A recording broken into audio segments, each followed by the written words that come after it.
Hello all, welcome you all in the 5G L2 and L3 mastery class. Myself, Rajesh Kumar, the founder and the chief trainer of Hijunavo, and in this course, I will be your instructor throughout the course.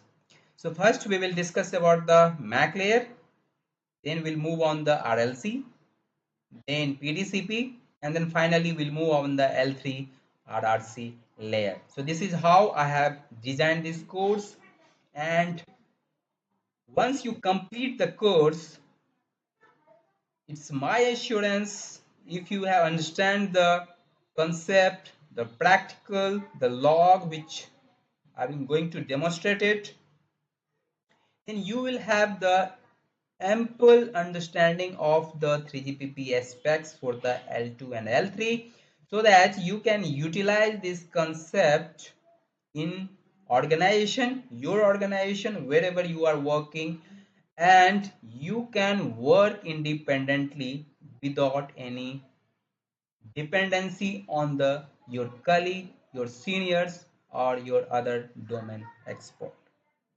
Okay, so first we will discuss about the MAC layer.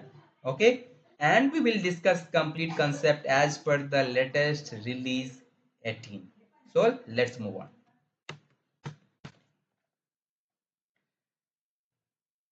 Okay, so let me do that. Pen.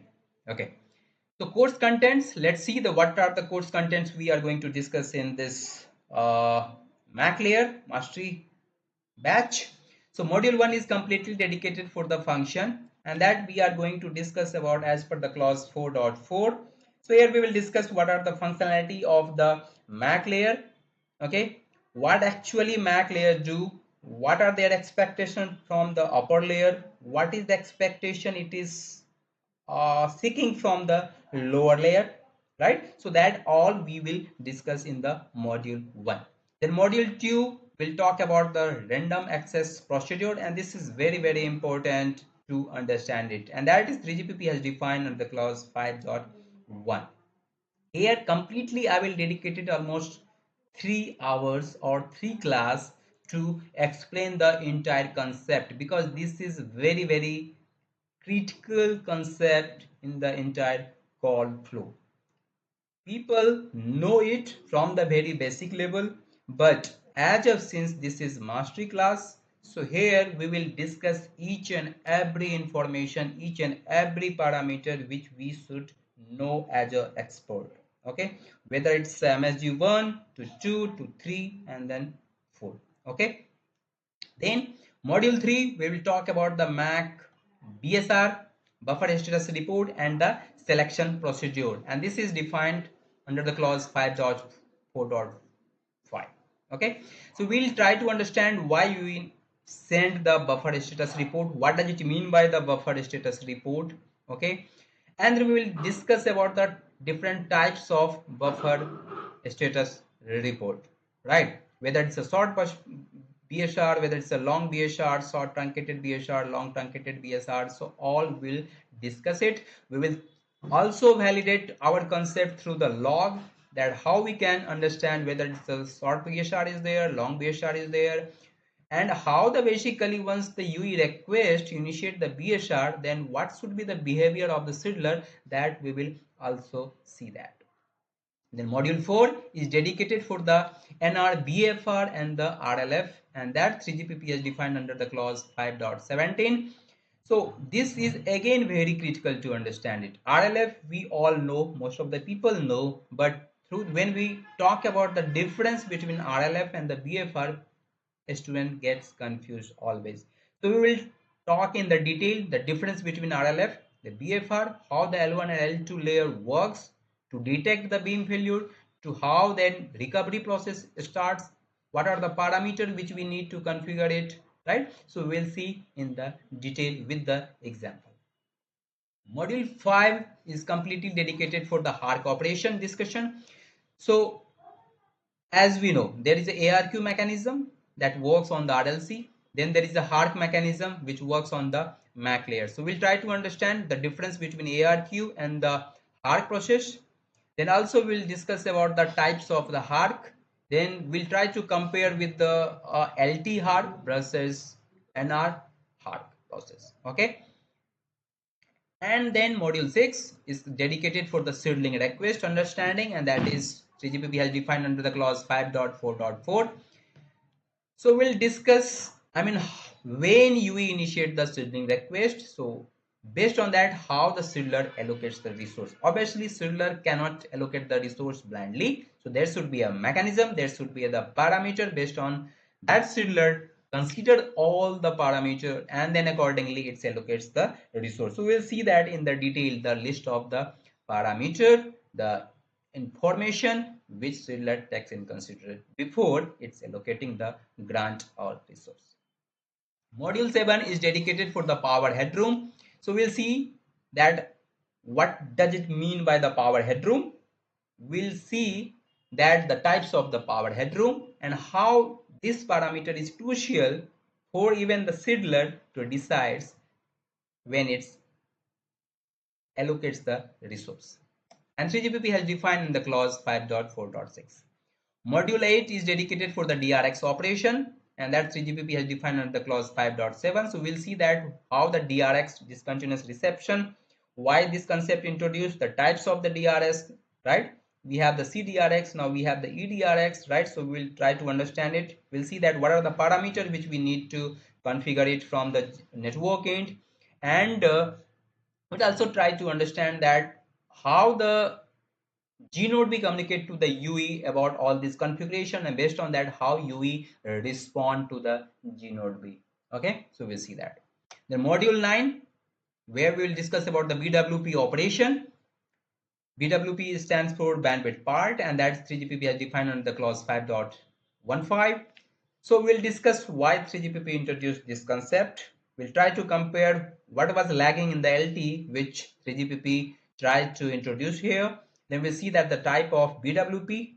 Then we will see that what are the parameters which we need to configure under the BWP. We'll discuss about the types of switching which 3GPP has defined it, right? So we'll cover all these. So overall 9 modules are configured, or 9 modules are designed for the MAC layer, which will cover almost all the concept of the MAC.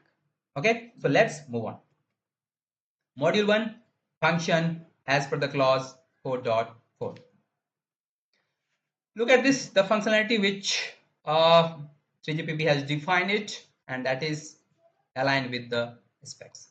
First one is mapping between the logical channel and the transport channel.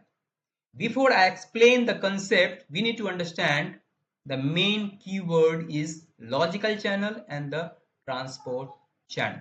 Okay, so what does it mean? Logical channel simply means or define that what is transmitted, what is exactly transmitted, whether it's the control information or the user data information, right? Next is transport channel. As name itself specify, right, how this data is going to be transmitted. Once we know what, the next is okay, how it is going to be transmitted, right? That is taken care by the transport channel. Example, if you see here, encoding, the modulation, right? So all this mapped with the transport channel. Okay, let's see the some example to try to understand that how MAC is responsible for mapping between logical channel and the transport channel. So let's assume the logical channel is our DCCH, dedicated control channel, and that we know that it's works for the RRC signaling, right? It's work for the RRC signaling. It does not mean, keep in mind, when the RRC setup request is triggered, that is going on the common control channel, right? But after that, each message going through the dedicated control channel.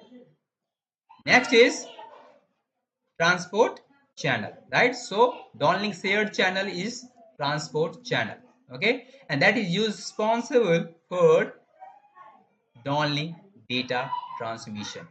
Okay, So here actually what MAC does, MAC maps your dedicated control channel and to the downlink shared channel. So here is the dedicated control channel and its maps with the downlink shared channel, right? So this is how MAC is responsible for mapping between logical channel and the transport channel. Our next point is multiplexing the MAC SDU onto the transport block. So first thing, the two keyword is multiplexing, and we need to understand the demultiplexing. Multiplexing works on the TX side. Demultiplexing works on the RX side. Okay. So let's try to understand multiplexing and the demultiplexing. Multiplexing simply means in the layman language many to one. Many to one. Demultiplexing simply means one to many. One to many. Okay, in the layman language. Now let's try to use the technical terms. Okay, so what does it mean? It means that MAC will combine all the SDU signaling data units from the multiple logical channel into a transport block. Transport block where it's constructed? It is constructed on the MAC layer.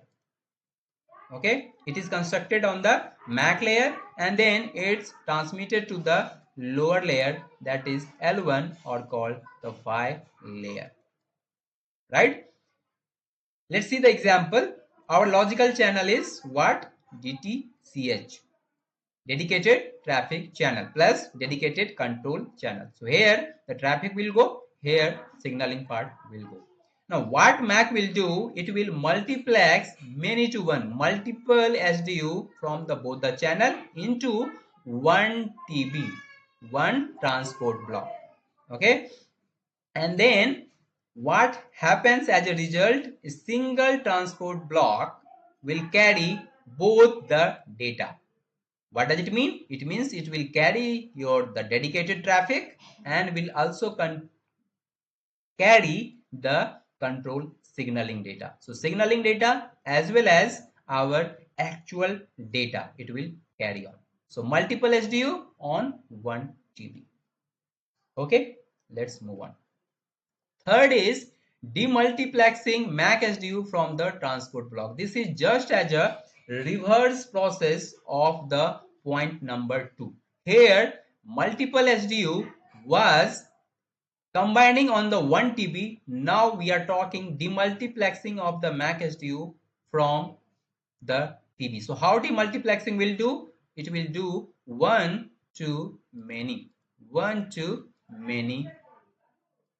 What does it mean? It means that MAC will split received TB. So obviously, in case of point number 2, there was only 1 TB. Now, the TB which is received by the receiver, here MAC will split a TB into individual MAC SDU and route them to the correct logical channel. So what does it mean? Let's try to understand with the example. So receiver of the MAC will receive the TB. Okay, and what it contains? It contains your DTCH, that the actual user data, and it contains the DTCCH, that will contains your signaling data.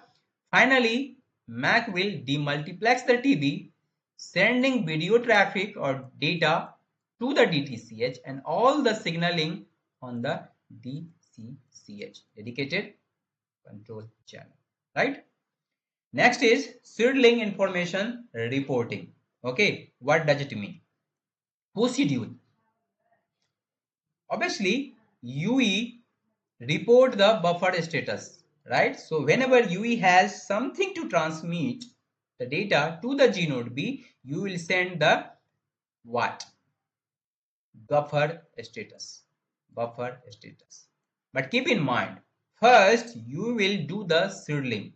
You will initiate the scheduling. Based on that, G node B will allocate the resource. But if that resource is not sufficient, to transmit all the data. Then as a next step, UE initiate the BSR, buffer status report. It means that UE is still having the some data in the transmission buffer which need what? Resource, right? Which need resource. Okay. So that is what we are talking about. UE reports the buffer status, channel condition and the power headroom to help GNode be allocated resource. Keep in mind, this is not only this thing. There are multiple factors. So when we will discuss about the scheduling request, that how the scheduler allocates the resource and what are the factor is consideration, there are multiple factors are there. One, obviously the service which UE is going to be used. Then obviously it depend on the QoS, quality of services. It's depend on the power headroom. It depend on the the scheduler which we are going to configure it, right? So what about the channel condition, right? So all these stuff scheduler takes in consideration before it's grant the resource. So look at this, the scenario. UE has 5 MB of video data buffered for upload. Okay, what you will do, the action max send a BSR. How it will send, which channel? Obviously if you need to send the data or the signaling, right, you need a channel. So channel is going to be used, uplink here channel. Based on that, GNode B allocates mode uplink resource for the UE transmission. Keep in mind, here it does not mean that mode uplink resource, it does not mean that UE has requested that hey, I need 120 KB of data or MB of data, and GNode B will allocate more grant than the no.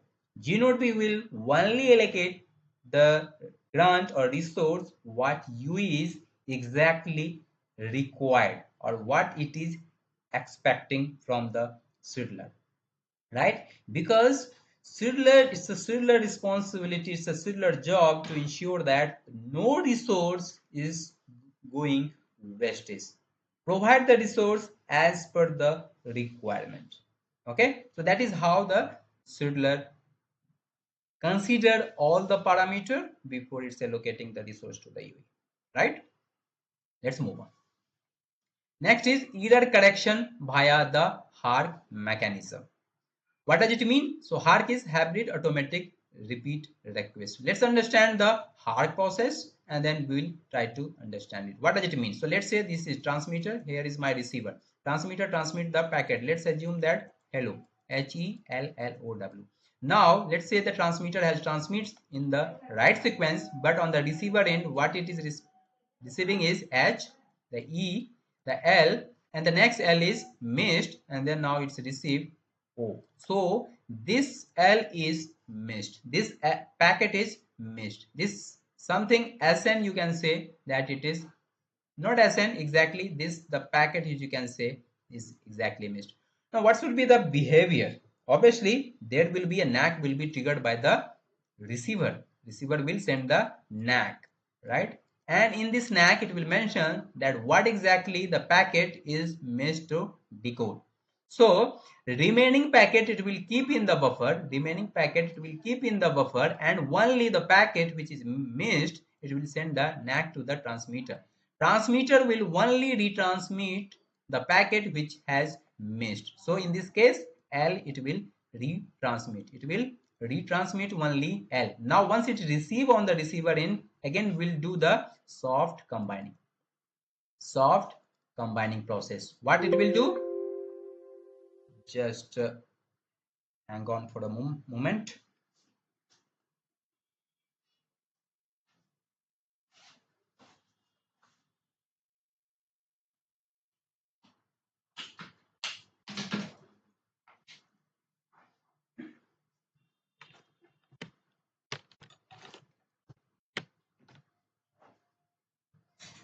Yeah, I'm back. So what it will do, it will do the soft combining. So L, the new retransmitted data plus the earlier one which is stored in the buffer, H, E, L, and then O. Now it will do the soft combining. I will try to recover the complete packet, right, which transmitter has transmitted. So now it will receive H, E, L, now L, and then O. This is I am assuming the successful case. there might be a chance that even in this time L is not finally uh, recovered, or again we see that there is a error with this packet. So again further same process will triggered, right? Again retransmission 2 will initiated until either successfully recovered or it hits the max uplink retransmitted max arc retransmission, the parameter which we have defined. So let's say whether it define the uplink max arc retransmission 8 or 16, depend on the what exactly we have configured it. Based on that, if it hits, what will happen? The packet will be discarded and again the entire process will reset it. Or we also see that your RLF may trigger. So this is how the error correction via arc process is done. So error correction, we need forward error correction mechanism, FEC. Okay, so let's see the example. So example 1, GNodeB sends the transport block 1 to the UE. So transport block, as we know, it's constructed on the MAC layer. Once it is constructed, then it is forwarded to the L1 layer, that is file layer. What it exactly happen on the file layer? The TB or the packet exactly mapped with the PRB. So packet which is coming from the MAC to the file is mapped with the physical resource block, and then finally it is transmitted on the air interface. Then it is finally transmitted on the air interface. Correct? So this is GNodeB send the TB1 to the UE. Now let's assume that UE fails to decode. So what it will do? It will send the NAC. But keep in mind, this NAC is only for the packet which it has missed to decode, not with the entire packet, right? Then what it will do? GNodeB will retransmit the TB1 with incremental redundancy. GNodeB will retransmit the TB1 with incremental redundancy. What does it mean? Incremental redundancy means the more protection bit will be added along with the TB or transport block to ensure that with the TB, when it's received and the receiver, it remains protected, right? Next is UE combines the original and the retransmitted data. What does it mean? So here it will do soft combining. So original data plus the retransmitted data. Finally, let's assume that successfully decoding is done, right? And there may be a possibility which we have already discussed, that again the same packet can be filled as well, right? So again retransmission will done and with the further incremental redundancy. So what exactly MAC is doing here is that it manages the hard process, like ACK in successful case, NAC in case the packet is failed to decode, right? Retransmission, all these stuff handled by the MAC, right? Then sixth, which is called logical channel prioritization. What does it mean? Prioritization of the logical channel. So MAC prioritizes data from logical channel based on what? Based on QoS, quality of services. So let's say, let's consider that we have the dedicated traffic channel, and that is carry the VoIP. And as we know, the VoIP having the priority 1. Okay, voice over IP is having the priority 1. Then we have the another traffic channel DTCS2, and that is carrying the email, right? So obviously we know that email is having the lower priority with respect to the VoIP. So what MAC will do here is that with the limited uplink grant, MAC will send VoIP. Okay, MAC will send all VoIP data first, and then it will send the email data only if resource remains or available. If there is no resource remains, then it will not be transmitted. That is how we call as logical channel prioritization. It will prioritize based on the priority of the traffic, right? Let's move on. Next is priority handling between overlapping resource. Okay, so keyword is overlapping here. Okay, so let's try to understand it. Resolve conflict when UE has multiple concurrent resource allocation. Multiple concurrent resource allocation. So let's try to understand with the example. Let's say UE receives 2 grant. Okay. UE receives 2 grant from the settler. Here is the G or G node B, and here is my UE. Okay. So let's assume UE grant number 1, grant number 2, but both the grant overlapping in the time. So let's assume that my SFN is 500 and the slot is 10. On this SFN and the slot, both the grant is allocated. Okay, both the grant is allocated. So grant 1, 10 millisecond slot for the, let's assume that EMBB, and the grant 2 is allocated for the URRLC. As we know, when we talk about all these services, right, URLC having the highest priority because the latency requirement in case of URLC is very less in compared to the enhanced mobile broadband. So in this case, what you will do, MAC will select grant number 2 that is used for the or allocated for the URLLC, and then ignores or drop the grant 1 in this case, which is having lower priority with respect to the URLLC. That is how they call priority handling between overlapping of resource, right? The next point is, eighth number is radio resource selection. Okay, what does it mean? In autonomous mode, right, MAC selects the time and the frequency resource without the G node B seedling. So this is the example of the saddling V2X. In this case, what is happening? Vehicle need to broadcast safety data. So what MAC will do? MAC will use sensing based selection. It will monitor the resource pool, then select the least interference resource and transmit data directly to the nearing vehicle, right? So in this case, there is a no seedling is needed. What does it mean? It means that when we talk about let's say that the RAS procedure, right? Let's assume that it's a RAS procedure, right? So in this case, what is happening? Usually to transmit the data by the UE, which UE used through the MSG3, right? MSG3. Seedlet need to allocate the grant, but in this case, Seedlet do not need to allocate the grant. What exactly in this case it will do? It will do in the autonomous mode. It will do in the autonomous mode. Rather than that, it will wait for the scheduler to allocate the resource and then transmits the data. Right. So there are certain instances are there where there is a no basically resource is needed. Okay, so let's take example of the D2D, direct to that communication, right? D2D communication, where in this case what exactly do UE basically bypass the G node B. UE basically bypass the G node B and directly it's communicating with the end user. So one user UE1 is directly communicating with the UE2. UE2.